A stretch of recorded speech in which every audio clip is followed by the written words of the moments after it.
السلام علیکم ورحمۃ اللہ وبرکاتہ۔ پیارے بچوں، امید ہے کہ میرے سبھی عزیز طلباء خیر و عافیت سے ہوں گے۔ آج کا جو ہمارا عنوان ہے اس عنوان کا نام ہے گیہوں کا دانہ۔ کہانی جو یہ گیہوں کا دانہ ہے آپ کی نصابی کتاب بہارستانی اردو جو 8ویں جماعت کی کتاب ہے اردو میں شامل ہے۔ پیارے بچوں، اس کہانی کے ذریعے اس بات کی وضاحت ہوتی ہے کہ پرانے زمانے کے انسان اور اس زمانے کے انسانوں میں کس قدر فرق ہے۔ میری عزیز طلباء، ہم اپنے سبق پہ آتے ہیں اور کوشش کرتے ہیں کہ اس گیہوں کے دانے کو سمجھنے کی کوشش کریں گے انشاءاللہ۔ اور سیدھے ہم سبق پہ آتے ہیں۔ ایک بار کچھ بچے کھیل رہے تھے، قریب ہی زمین میں ایک دراڑ تھی۔ بچے کھیلتے کھیلتے وہاں پہنچ گئے۔ کیا دیکھتے ہیں کہ وہاں ایک انڈا پڑا ہوا ہے۔ جب انہوں نے غور سے دیکھا تو معلوم ہوا کہ وہ انڈا نہیں بلکہ گیہوں کا دانہ ہے، کیونکہ اس میں گیہوں کے دانے کی طرح ایک گہری لکیر تھی۔ ابھی بچے بحث کر رہے تھے کہ مسافر پہنچا۔ مسافر بھی ایک ایسی عجیب و غریب چیز دیکھ کر حیران رہ گئے۔ انہوں نے بچے کو پیسے دے کر اسے مول لیا۔ مسافر اسے شہر میں لے گیا۔ وہاں پہنچ کر اس نے اسے وہاں کے راجا کے ہاتھ بیچ دیا۔ راجا نے فوراً اپنے عقل مند درباریوں کو بلایا اور یہ گیہوں نما انڈا دکھا کر کہا، بتائیے یہ کیا ہے، گیہوں کا دانہ ہے یا مرغی کا انڈا؟ تمام درباریوں نے اسے غور سے دیکھا، کسی کی سمجھ میں کچھ نہ آیا۔ چنانچہ گیہوں کا دانہ پاس ہی ایک کھڑکی میں رکھ دیا گیا۔ ذرا سی دیر میں ایک چیل آئی، اس نے اس میں چھید کر دیا۔ درباریوں نے غور سے دیکھا تو معلوم ہوا کہ وہ سچ مچ گیہوں کا دانہ تھا۔ یہ دیکھ کر سب لوگ حیران رہ گئے کہ یہ کیسا گیہوں کا دانہ ہے۔ راجا نے کہا کہ معلوم کرنا چاہیے کہ اتنا بڑا گیہوں کہاں پیدا ہوتا ہے۔ کسی بوڑھے کسان کو دربار میں حاضر کرو۔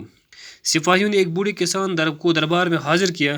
وہ 2 لاٹھیوں کے سہارے چلتا تھا، اس کے بال سفید تھے، اس کے منہ میں ایک دانت بھی نہ تھا اور اس کو بہت کم سنائی دیتا تھا۔ راجا نے گیہوں کا دانہ اس کے ہاتھ میں رکھا۔ بوڑھے نے اسے الٹ پلٹ کر دیکھا اور انگلی سے چھو کر اندازہ لگایا کہ یہ کیا چیز ہے۔ تھوڑی دیر وہ چپ رہا، پھر بولا، سرکار، میں نے کبھی ایسا گیہوں نہ بویا ہے نہ دیکھا، لیکن میرے والد شاید اس گیہوں کے بارے میں کچھ بتا سکیں گے۔ اس پر راجا نے حکم دیا کہ اس کسان کے باپ کو دربار میں حاضر کیا جائے۔ یہ کسان بہت ہی بوڑھا تھا، وہ ایک لاٹھی کے سہارے چلتا تھا اور اس کی ایک آنکھ ابھی کام کرتی تھی۔ راجا نے گیہوں کا دانہ اسے ہاتھ میں رکھا اور پوچھا، بڑے میاں، کیا آپ نے اتنا بڑا گیہوں دیکھا ہے؟ یہ بوڑھا کسان کچھ بہرا تھا لیکن اپنے لڑکے جیسا نہ تھا۔ اس نے کہا، سرکار، میں نے آج تک کبھی اتنا بڑا گیہوں نہ بویا ہے، نہ دیکھا ہے اور نہ کبھی مول بھی نہیں لیا۔ تو بچوں، اس کو آپ سمجھنے کی کوشش کریں گے کہ گیہوں کے دانے کے ارد گرد یہ جو کہانی گھومتی ہے کہ اس میں کچھ بتایا گیا ہے کہ کچھ بچے جیسے کہ ہوتے ہیں کہ بچے کھیلتے ہیں آپس میں، تو زمین میں ایک دراڑ ہوئی تھی اور جب بچے کھیلتے کھیلتے وہاں پہنچ گئے تو انہوں نے شاید ایک انڈا جیسا چیز وہاں دیکھا، اور جب انہوں نے غور سے دیکھا تو ان کو لگا کہ یہ انڈا نہیں ہے بلکہ گیہوں کا دانہ۔ ان کو شاید لگا کہ یہ گیہوں کا دانہ ہوگا، جیسے گیہوں کے دانے میں جیسے ہم انگلش میں ویٹ کہتے ہیں، ایک لکیر سی ہوتی ہے اوپر سے، ویسا ہی کچھ لکیر اس دانے پہ بھی تھا۔ تو آپس میں بحث ہی کر رہے تھے کہ اچانک ایک مسافر جو سفر کرنے والا جو وہاں سے چل رہا تھا، تو اس نے دیکھا کہ اس نے کیا کیا کہ اس نے جب بچوں کو دیکھا کہ بحث کر رہے تھے، اس نے اس گیہوں کے وہ بھی یہ دیکھ کر حیران رہ گیا۔